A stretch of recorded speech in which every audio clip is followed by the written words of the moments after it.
Good morning, everyone. Thank you for joining us this morning and sharing some of your time with us today. We at the FPA of Georgia strive to bring you engaging and informative topics. Today, we are joined by our partners at Aptus Capital Advisors. Aptus, by the way, will also be presenting another great topic at our regional symposium on Wednesday, April 27th. So please join us for that as well. I'm going to start by introducing Aptus and introducing our speakers today. Aptus was founded in 2013 with a mission to help create better client outcomes, supporting wealth advisors in three primary ways: shared CIO services, managed portfolios, and ETFs. So today we're joined by JD Gardner, founder and chief investment officer at Aptus. JD holds an undergraduate degree in finance and an MBA with a concentration in finance from Wright State University. He holds the CFA charter and a chartered market technician designations. He spent time at UBS, Morgan Stanley, and as a research analyst before starting Aptus. With experience in developing systematic strategies, he saw the opportunity to help navigate the current environment with efficiencies found in the ETF structure. In addition, we're joined by James Yahoudy, CFP.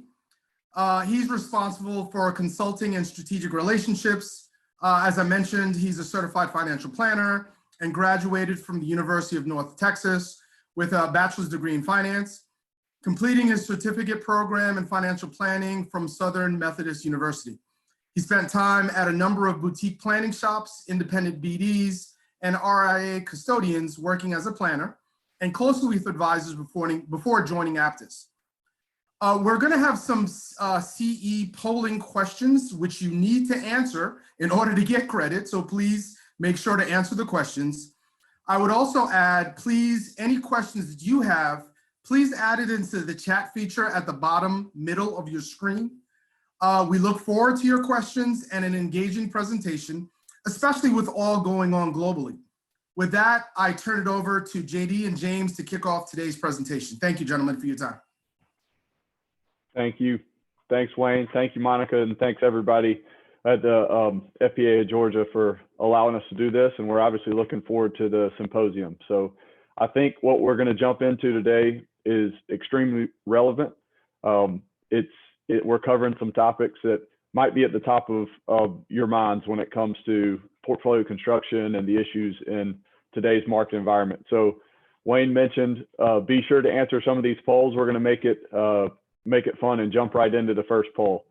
So I'll get into the intro and all that, but I wanted to start with a simple question. If I gave you the option of selecting portfolio A, B, C, or D, and I'm giving you the returns over the next 5 years, and I've even cheated and shown you the average of these returns in the far right column. Normally when we ask this in person, I told Wayne and Monica that there's not a lot of confident hands shoot up on which is the right answer.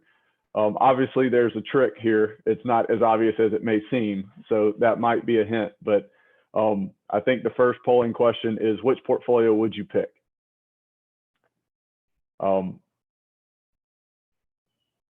And James, perfect. Let's see. So I'll give you about 10 seconds to pick.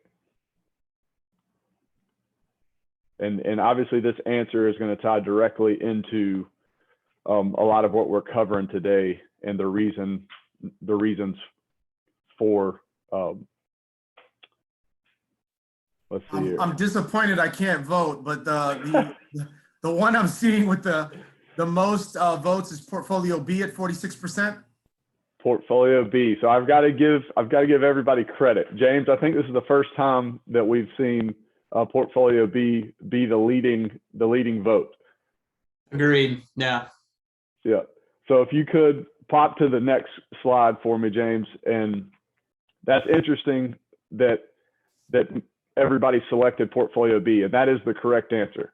So what we'll cover today, we're going to talk about sequence of returns risk, volatility tax, the issues, the bad math behind drawdown and things like that. If you have questions as we get rolling, please pop us with questions. We'd love for this to be, as kind of conversational as possible.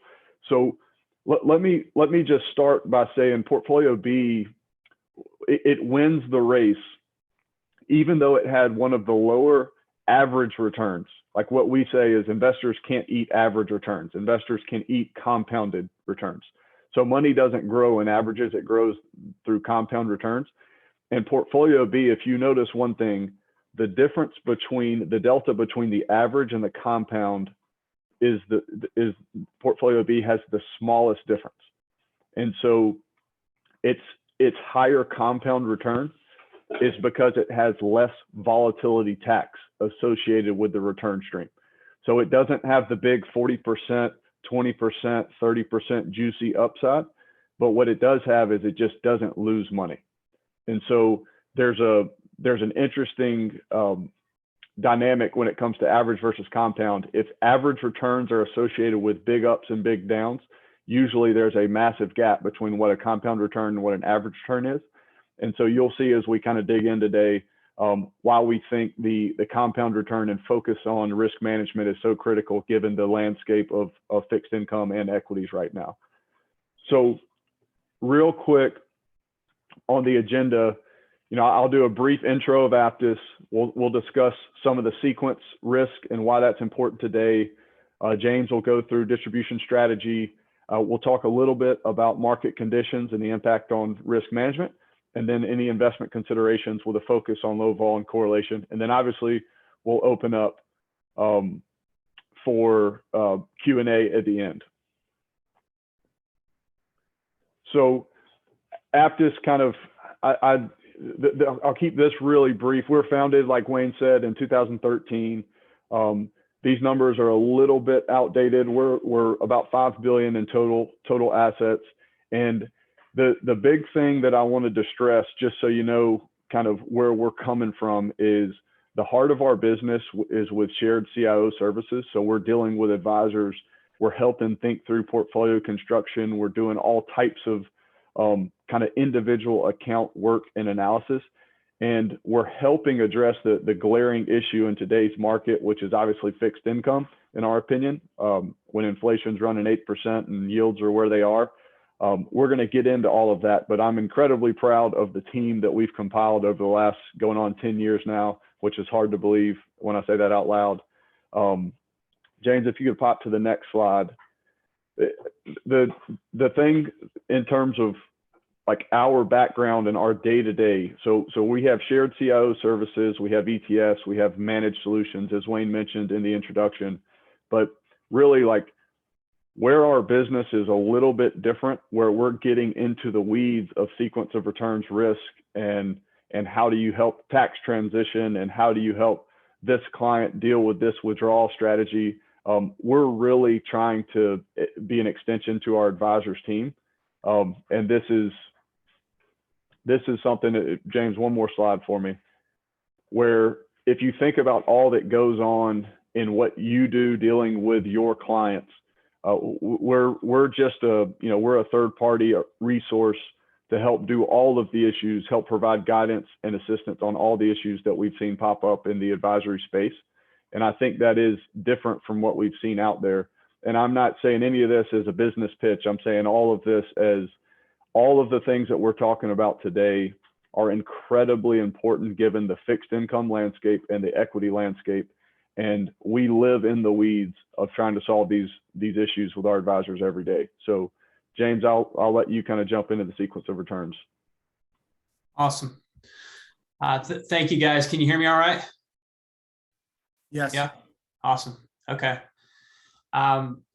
So we're going to be a bit more investment focused in today's conversation, simply because we're an asset management firm. It's really where our fundamentals lie and our expertise. But we'll also cover some things to consider as it relates to the distribution strategy to intertwine that with managing sequence risk. So what is sequence risk and why is it important?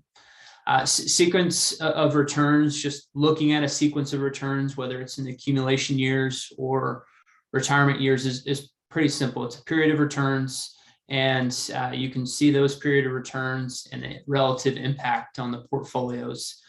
When it comes to sequence risk, we're either approaching or entering early retirement. And so if you're taking income out of a bucket of savings that has experienced one or multiple years of negative returns, it simply adds extra stress to a retirement plan. As you take income, your bucket to compound capital is less. It's plain vanilla math, resulting in your portfolio to need even more returns in order to meet expectations, goals, all that fun stuff. So why is it important? Maybe just going through a few examples would be helpful to illustrate the impact of early negative returns versus, and this is early, like going first 3 years versus the last 3 years in a 6-year period. So it's really, you take a look at one scenario where this is 2000 to 2005. You start with $1 million, and that $1 million lands at 932,000 after this period. Okay, it's not the end of the world, but at least you're around flat while not taking income. That same scenario, you're taking 50,000 per year, which is inflated 2%. Each and every year thereafter, you land at 573,000. Okay, this isn't an income plan that we're recommending. It's really just for example purposes. And ultimately, you took 315,000, give or take, of income.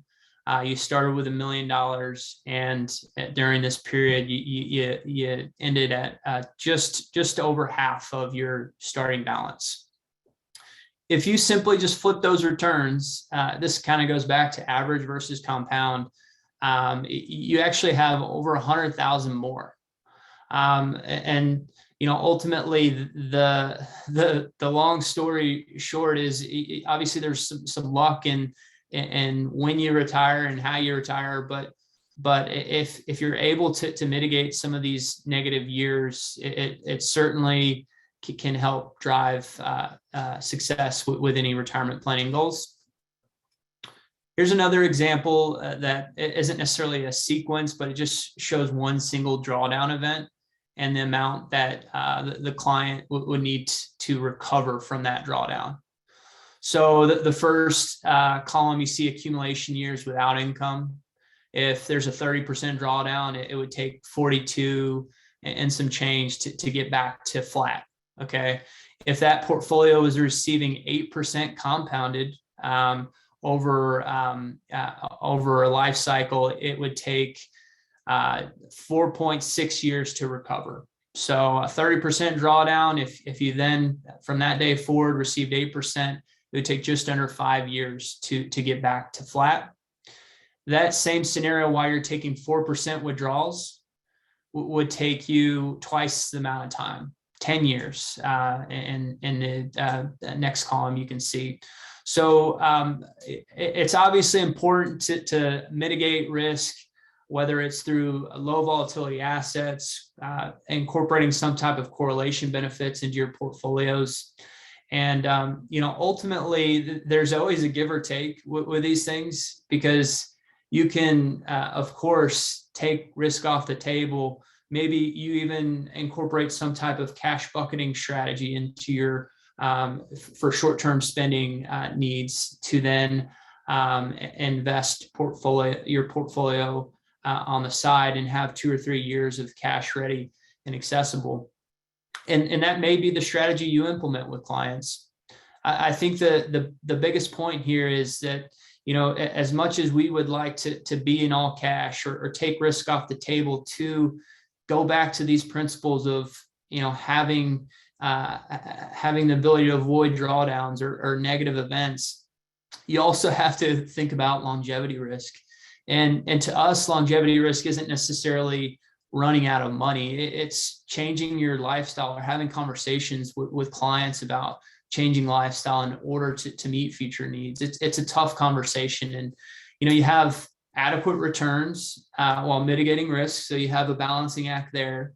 And then if you see this chart here, it just talks through the life expectancy for people, much different than what we maybe planned for in the 90s related to life expectancy. Perhaps as opposed to planning for 25 years in retirement, we're closer to 35 years, depending on your client's age and health and family history and all of that fun stuff.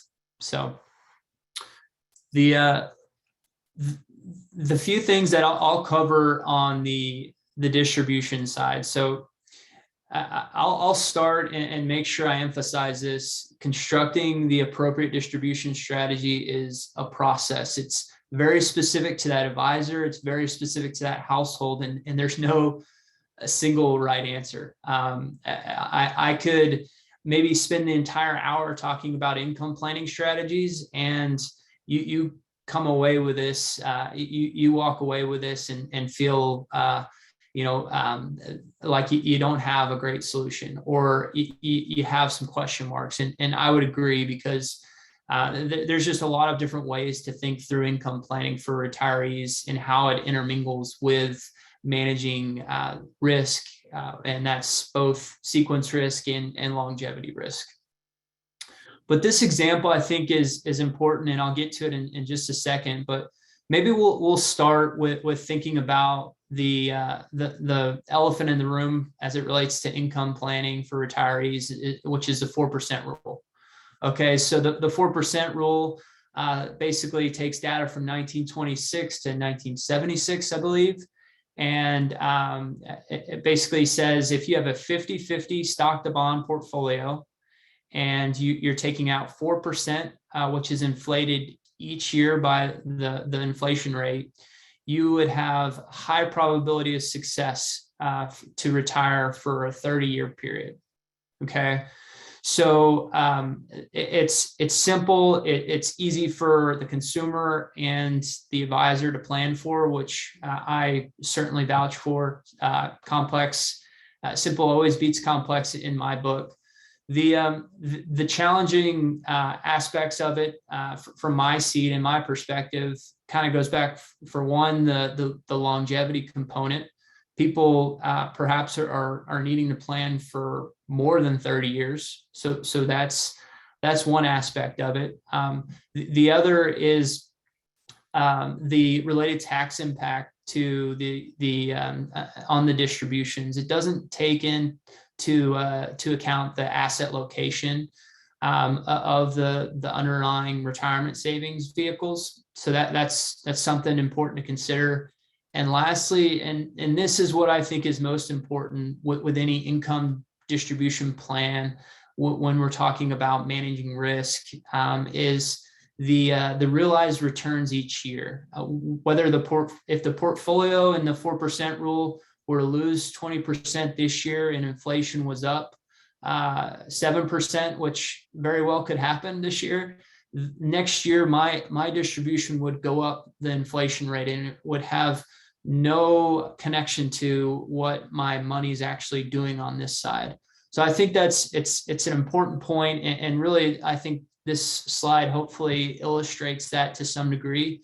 If you see the first line that it doesn't have the boxes, it shows withdrawals starting at 5.2%. This is a 60-40 portfolio, so it's a little different than the 4% rule. But it's a 5.2% withdrawal rate, which is inflated each year by 3%. And it lasts the retiree 25 years. Okay, not a bad situation. Okay, the second scenario, and I'm going to have to look over here to get the data. So the dynamic withdrawal strategy, which if the portfolio receives less than 5%, then the client takes the exact same distribution as the year before. Between 5 and 10%, the withdrawal is increased by inflation, which in this case is 3%. and greater than 10%, the withdrawal is increased by 4%. So it adds flexibility to the client's plan by being able to basically have bonuses or lifestyle opportunities as markets do appreciate and exceed expectations. And you always have to have that balance between actual math and crunching the numbers in your retirement plan and balancing that out with the people and the life goals. And so having some type of connection to your portfolio returns is really my point here as it relates to managing your distributions as it's connected to sequence risk, if that makes any sense. So we have a poll here, and we're going to kind of shift the conversation to talking about managing your investments, which the common theme that we have for advisors who are looking to mitigate sequence risk is the focus on either assets with correlation benefits or low volatility, and incorporating those into the client's portfolio in some form. So Monica, I don't know if you could kick off a poll again for us.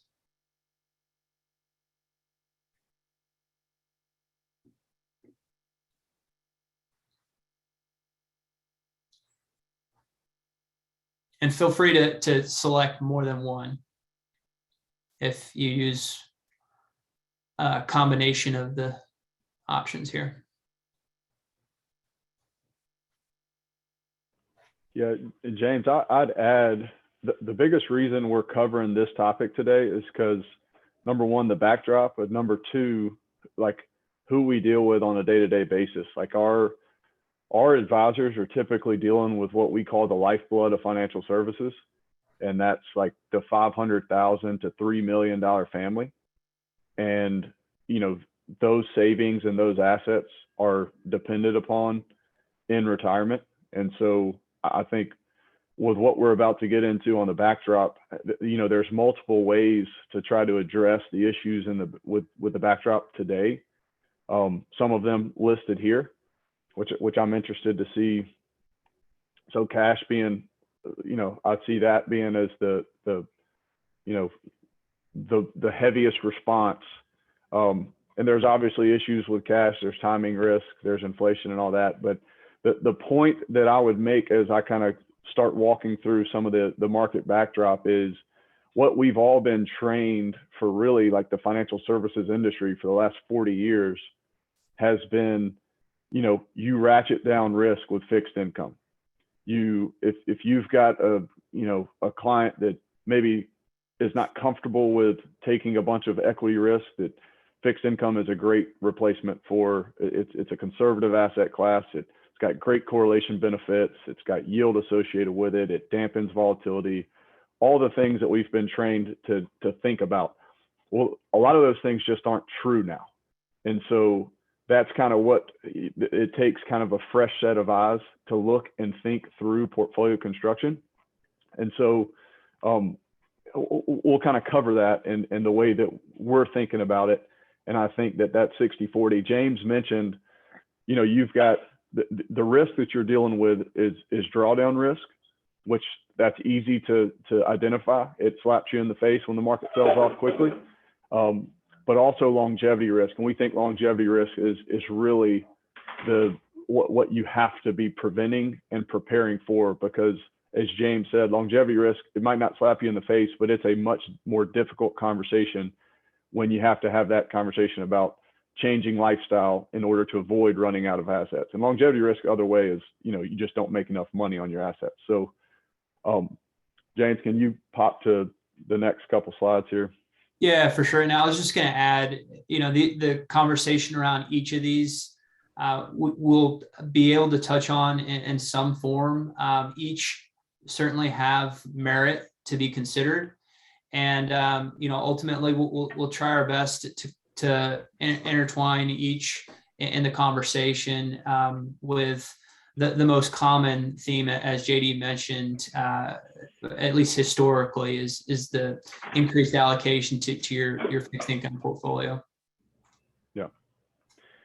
And if you, so James, you can go ahead and pop to the next slide. So we're really going to be discussing what we think of, there's bubbles everywhere. And what you're looking at here is most people think of equities, they think of the stock market through like multiples, through valuation measures. So price to earnings is probably the most common.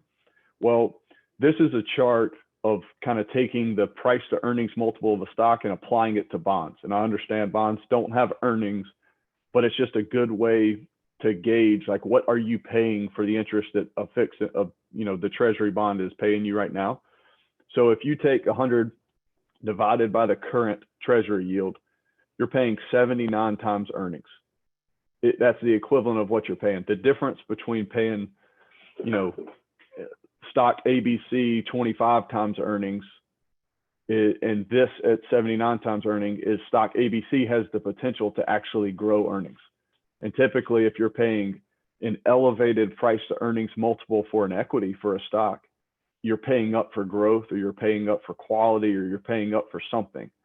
Versus in the treasury space, you can't make guarantees in this world, but you can guarantee if you buy a 10-year bond from the government, paying you whatever the rate is right now, 1.9-ish%.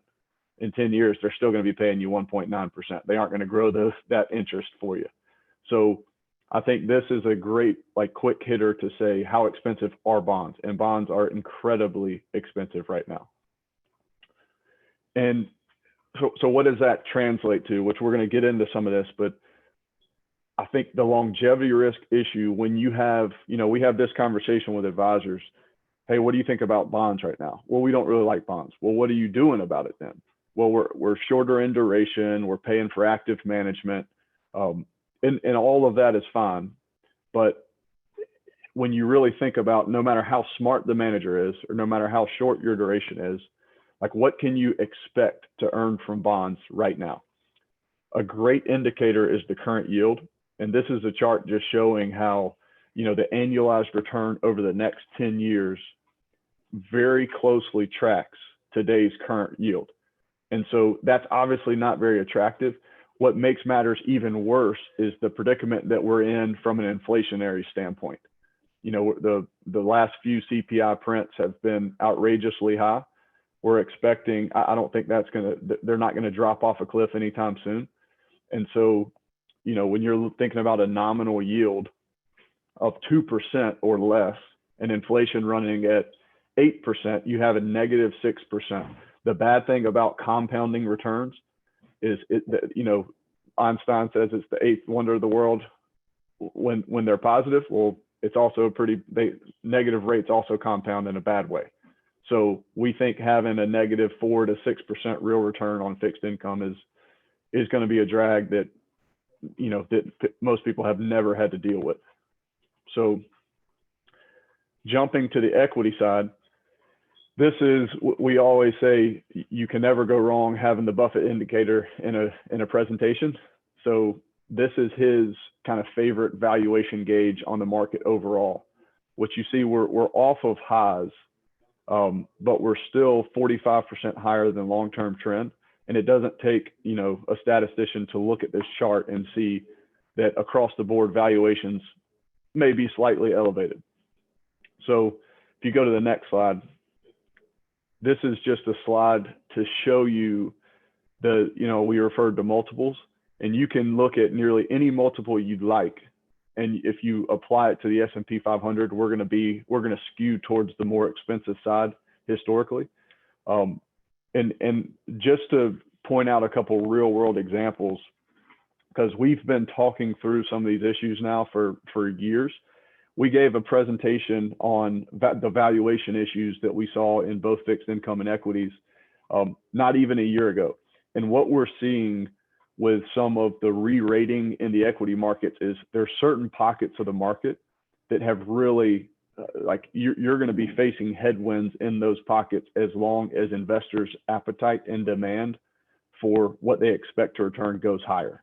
So one example, and I might ruffle feathers here. I'm going to try my best not to, but the cloud complex, it's a basket of very tech-based companies that I don't know if it's Morgan Stanley or who is put together, but as a complex, they're trading at over 20 times sales, which is an outrageous number.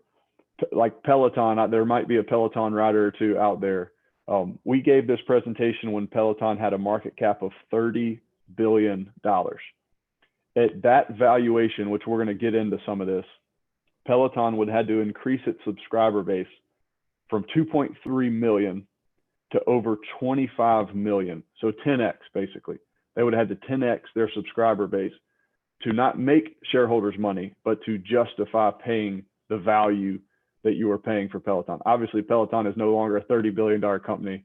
It's more like a $9 billion company. So, and I'm not knocking Peloton at all. I'm sure it's a great deal, but you cannot avoid the fact that everything is a discounted cash flow, and the price that you're paying is going to have an impact on the returns that you can expect.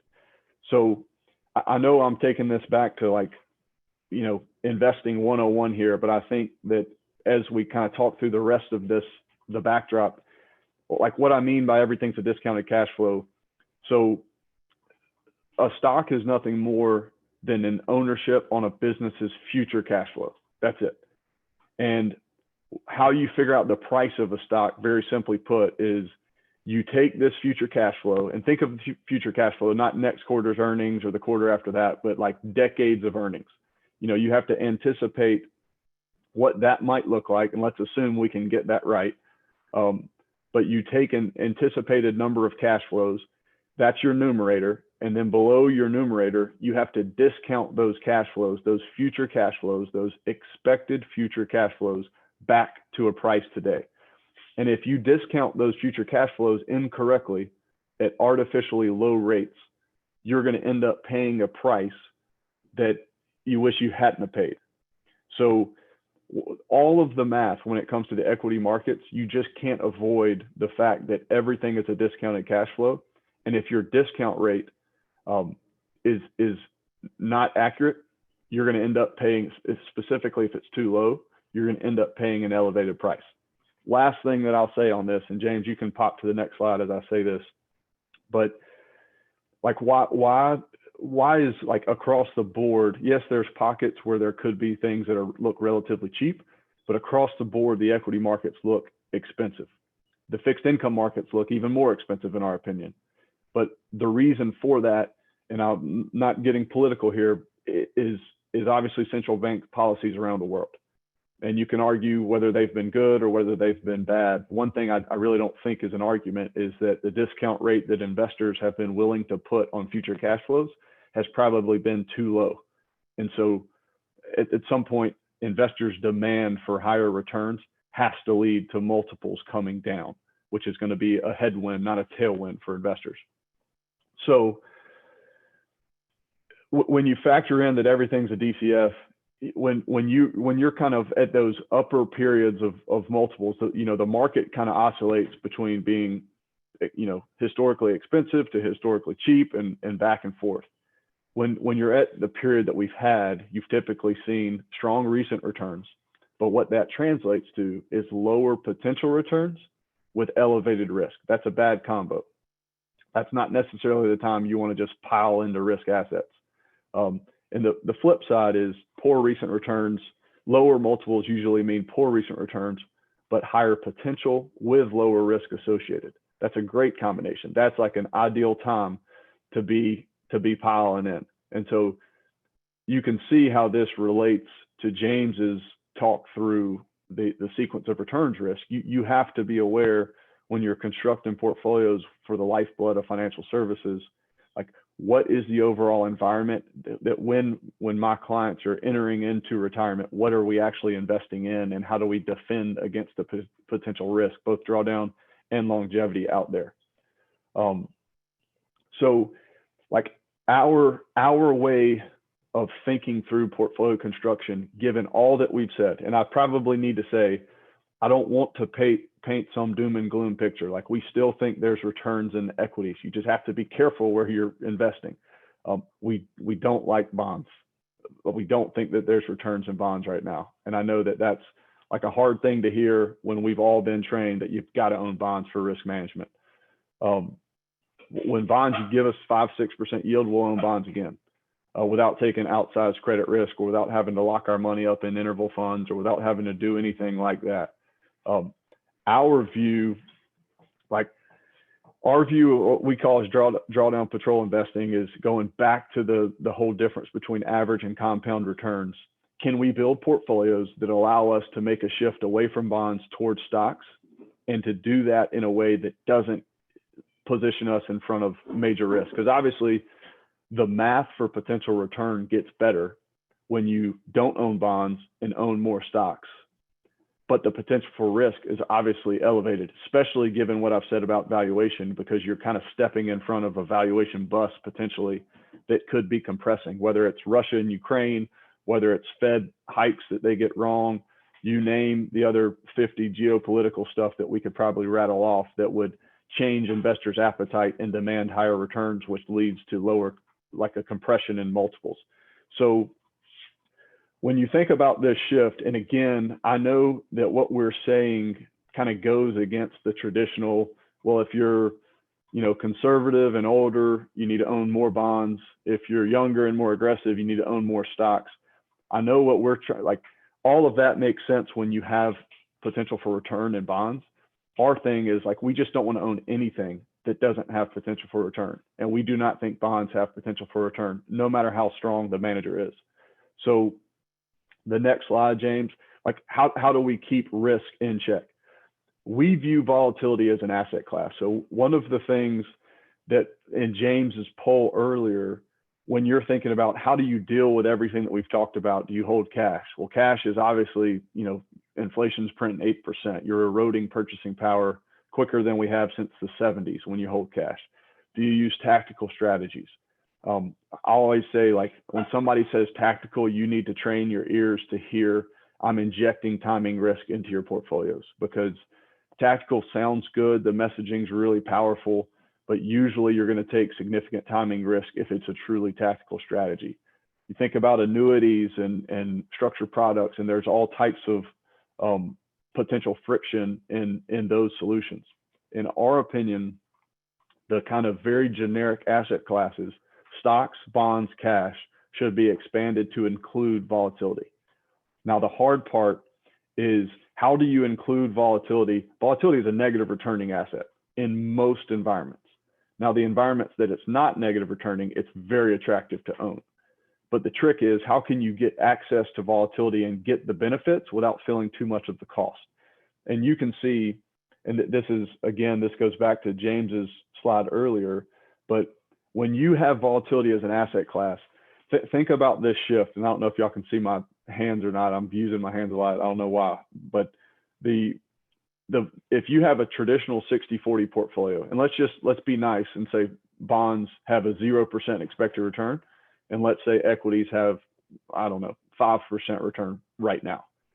So what we're saying is, instead of owning 60-40, where you've got 40% handcuffed to an asset class that's going to produce a goose egg for you, can you go more like 98% equities, depending on equities for return drivers, and 2% to a slug of vol? Well, the issues with 60-40 are, we kind of know the issues. The issues with the 98-2 is that 2% is a negative returning vehicle, but that's okay, because we've increased our exposure significantly by 38% to equities. And what we're kind of foregoing is the 2%. We're just chalking it up. You can kind of view it as an insurance premium. We're paying this insurance premium that if we don't need it, we don't need it. And what this little sliver allows us to do is to shed fixed income, to avoid large losses that devastate the ability to compound capital. If I'm kind of going off script here, but I don't know. I've been in thousands of meetings for the last 10 years, literally thousands of meetings with advisors and their clients. And I'm yet to hear the client say, hey, James, hey, Wayne, hey, Monica, I'm hiring you to beat the S&P 500 every single year. Like the conversation, and it's not exactly the same, but it's a mirror image. Hey, if I could just get 6%, if I could just get 9%, if I could just get 7%, like those are the types of hurdle rates. And if your goal is to compound an investor's portfolio at that 6 to 12% range, the way that you can add extreme friction in the ability to do that is to position that account for large drawdowns. And last thing that I'll say on this topic, so I think volatility as an asset class, ownership of it can avoid the bad math of large losses. It helps you make, it frees you up to take risk in your asset allocation in certain areas where you typically wouldn't, because historically vol is going to rise when things get choppy out there. And so it's like, what we always say is we're kind of taking this from David Dredge of Convex Strategies, where the convexity that's baked into owning volatility is just a better form of brakes than bonds. So you can own more things that have a better engine, but you're equipping that engine with stronger brakes, and that brake is coming through volatility. So the winner of the race is not the one that can go fastest in the straightaway, but the one that's fast in the straightaway and very quick to enter a turn and exit a turn. And you have to have brakes to do that, which we view volatility as the brakes. Now, I think I said last thing. This is the last thing on this topic. So when we talk about convexity is like, you can make it pretty complex, but if you risk $1 to make $10, that's a pretty convex trade. That's, you're 10xing that money. Well, like if you look at what we did during the COVID crash, if you look at some of the things, how we view portfolios and how well they've managed some of what the market's thrown at it, like it all has to do with convexity.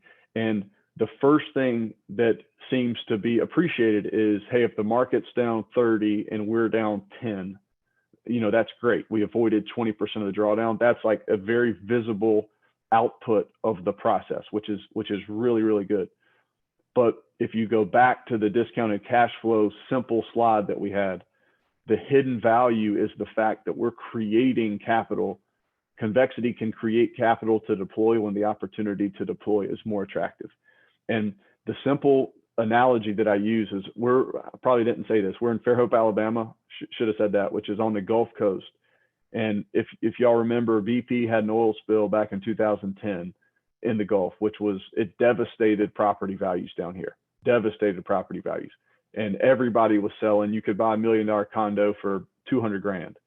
And the people that actually profited from that were the ones that thought, hey, you know what? I don't think, the Panhandle is still going to be an okay place to come visit. And the beaches are beautiful and all that. The people that profited are the one that actually had capital to deploy when that opportunity presented itself. In convexity, to translate that simple analogy into portfolios, convexity that pays off when markets get really choppy is the same type of, like, you want to deploy capital when valuations get compressed. The only way to do that is to have capital. And obviously you could say, well, we're going to keep cash on the side, but the risk you run there is inflation running 8% and the market just continuing to march higher, which hopefully that's the case, but you run a big risk by holding cash. So last slide, and we appreciate the time and the opportunity to talk through some of this stuff, because I really think that the portfolio construction issues, I always say, if we could go by, like, years past, if you could go buy investment grade bond or a treasury and actually get a decent yield on it, we wouldn't need to talk through all the things we're talking about. It just doesn't exist right now. But a portfolio, and you can see the slide, obviously we're talking about controlling the things you can control. It's incredibly important to understand market returns and what could happen from a policy standpoint, and just to prepare for the worst and hope for the best when it comes to asset class returns and your mix of it. We don't want to take timing risk in what we do. Like, we just don't think being out of the market and then being in the market, we don't think that that's a proven there's just so much more risk in that strategy. But kind of what I'll summarize this slide with and kind of leave it, and then I'll leave it with this is, we think the absolute best portfolio that you can put together for an investor is the one an investor can actually stick to. And there's a risk capacity conversation in that, and there's a risk tolerance conversation in that, but a strategy's return or a portfolio's return is much less important than an investor's return while exposed to the portfolio or exposed to the strategy. And so we're helping think through the background, the backdrop of fixed income and equities, and how can we position portfolios and help advisors prepare for the future, and do that with portfolios that can actually be held through thick and thin. So I'll stop there and we'll open it up for any questions, but we appreciate the time today for sure. Thank you all for listening. Fantastic presentation. So my camera was off because I'm an investment nerd and I was back here losing my mind. So I apologize. But number one question, well, a couple questions. Number one, are the slides available for everyone to get access to? Yes. You bet. We can send them over to Monica as a follow-up, and hopefully you guys can distribute them. Yep. That's perfect. Hey Wayne, I see one question. Can I answer it real fast? Yes, please. I was just about to go there. Okay, perfect. So the question is, isn't the conversion of volatility back to equities after a drawdown a form of timing? Absolutely great question. So like what we get to say is where it is not a timing risk is, and this may get a little bit too complex, but I'll, if I need to expand it, just please hit me individually and I will. So when you're dealing with like what we're dealing to get volatility exposure, like this is a structural discussion. It's not a timing discussion. So when equities actually do sell off, the structure of your portfolio, like let's just say you've got equities in one thing and your volatility exposure, which is most likely a market hedge. Well, when equities sell off, your hedge gets large. At some point, you have to adjust that structure or else you become a bear fund. And so like we're walking into our portfolios and our thought process every single day, and the structure drives decisions. And typically when the structure dictates it's time to monetize this and deploy it back. Are you going to be perfect? Absolutely not. But it is not something that you're trying to time. It's something that when the structure's out of whack, you fix, and you're naturally going to accomplish monetizing hedges and deploying back into equities when that's the case. Could I also ask a question for some clarification? You mentioned bonds. Were you specifically talking about treasuries, corporates? Were you talking about emerging market debt? Like what aspect of the bond market were you addressing? All of them. I think that, so like if you look at number one, yields period aren't very attractive. And I think so how do you earn money in bonds? Like you get compensated for taking duration risk, you get compensated for taking credit risk. I don't think the level of compensation justifies the level of risk that you're taking. And I would have said that on 12/31 before the aggregate bond market's down 5.5–6% on the year, whatever the exact number is. We still think that's the case. And I'd say one more thing, Wayne, like we see a lot of portfolios, not as much as we did before kind of 2020 chaos, but like anything that yields, this might be just a helpful reminder, anything that has a yield that is more than twice that of a normalized benchmark. So more than twice of a treasury or the S&P 500. S&P 500 is like 1.34, somewhere in there right now. And a 10-year treasury, let's just call it 2. So anything that yields more than like say 5%, you need to be really sure of what's underneath the hood, because there's probably some credit risk that could show up when you least want them to. Fair point. One last question. Of course, anybody else that has questions, please chime in. You had mentioned, I was writing this down. As I said, I'm a nerd here, so I'm losing my mind. You said convexity can create, and I didn't catch the last part of what you were saying with regard to convexity. Convexity can create capital to deploy when the opportunity is more attractive to deploy. Thank you. And another thing, sorry, you get me going on convexity, because convexity is king in our book. Like, if you think about when you're putting on really convex positions, and let's just use the 10x number I used, that you can 10x your position. Well, think about how many times your position can be a loser. Like your hit rate doesn't have to be 60, 70, 80%. Your hit rate could be 20% and could still add value to the overall strategy. Right. And then I guess this might be helpful for the remaining minutes. Could you give us, and I know you did this a little bit, can you give us sort of a concrete example, maybe of how you all have helped some of the advisors you work with take maybe your portfolio, make some adjustments, given what you're describing? Definitely. James, I'll answer and then let you chime in. But typically what we're doing with, like, we're dealing with advisors that have either used third parties or they're doing it all themselves. Right. And so what we typically do is say, hey, Wayne, we have a different thought process when it comes to portfolio construction. Why don't you send me what you have now and let us do a deep dive, and we'll come back and we'll say, hey, Wayne, I love this.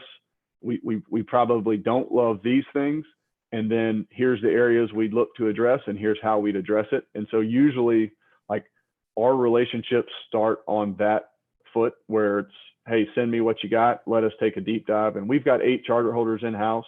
And we've got areas of expertise really in all corners of portfolio construction.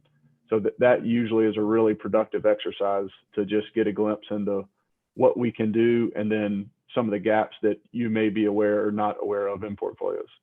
And I would add, that we have the benefit of having adequate resources at our current size with the amount of charter holders we have, but we're not a giant shop that has kind of like a one size fits all solution for how we collaborate and work with advisors. And I guess what I'm getting at is, we may have our thought process, but it's much more important you guys manage the clients and understand the specifics of the household goals and needs, whether it's managing sequence risk or whatever you're trying to accomplish from a goal standpoint. And we want to be that sounding board to help collaborate and figure out the best way to achieve those goals. And it's not going to be a one size fits all type solution for sure. Thank you. So to Robert's question, Robert Swift had a question with regard to CE. Yes, you will be getting CE credit for attending. I'm not sure, Monica, how many credits? Is this one?